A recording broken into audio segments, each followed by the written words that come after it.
आज हम जानेंगे कि बच्चे को बर्पिंग या डकार कैसे दिलाते हैं।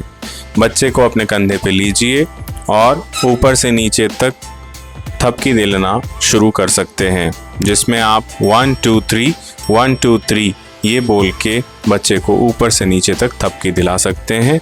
बर्पिंग दिलाने या डकार कराने के बहुत सारे फ़ायदे होते हैं, जिससे बच्चे को गैस से राहत मिलती है, बच्चा दूध की उल्टी नहीं करता है, रोना और चिड़चिड़ापन कम होता है, पाचन बेहतर होता है और बच्चा आराम से सो पाता है।